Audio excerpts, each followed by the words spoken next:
Savez-vous que l'auteur du célèbre Lecha Dodi, Rabbi Shlomo Halevi Alkabetz, a rédigé un commentaire sur la Megillah d'Esther?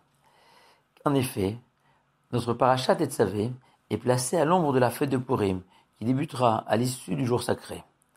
La coutume de se déguiser à Purim est rapportée par le Shulchan Aruch, car au-delà de la joie procurée par ces vêtements inhabituels, nos sages expliquent qu'à travers ces déguisements, nous imitons le personnage central de la Megillah, la reine Esther. Prénommée à l'origine Hadassa, selon Rabbi Yehuda, elle prendra le nom d'Esther, signifiant en hébreu caché, car elle a été longtemps obligée de dissimuler ses origines, selon les consignes de Mordechai, qui avait deviné qu'elle aurait un rôle clé à jouer, à condition de ne pas se dévoiler trop tôt. Et voilà cette sainte femme, comparée à nos matriarches, contrainte de dissimuler sa véritable nature, au palais du roi Achashverosh, durant des années, jusqu'au moment opportun fixé par l'Éternel. Un juif, depuis le début de l'exil, vit dans les mêmes conditions. D'un côté, il aspire à vivre conformément aux valeurs de la Torah, le bonheur du Shabbat, de prier, de partager.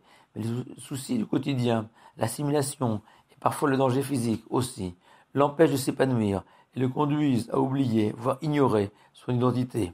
Devant ce défi, Esther doit être notre modèle. Tout au long de la Megillah, le roi Achashverosh va la traiter avec un certain mépris, car il ignore sa véritable identité, nous explique l'auteur du Lecha Dodi. Mais juste après qu'il ait révélé qu'il appartenait au peuple juif, le roi Achashverosh va s'adresser à elle différemment.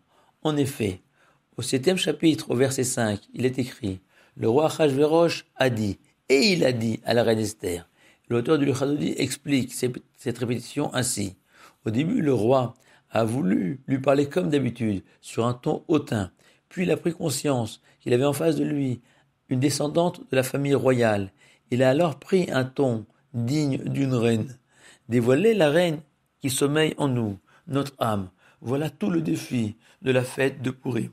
Comme cette publicité où on voit une personne régénérée après avoir bu de l'eau minérale et retirant son masque de son visage, aux traits fatigués, pour laisser place à un visage rayonnant.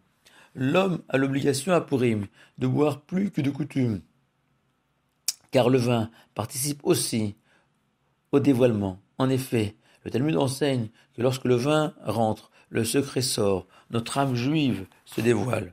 Le nom du Tout-Puissant ne figure pas dans la Megillah. Il sommeille en chacun d'entre nous, à travers cette étincelle divine dont nous sommes les dépositaires. À nous de la dévoiler. Shabbat Shalom et joyeux Purim à vous tous.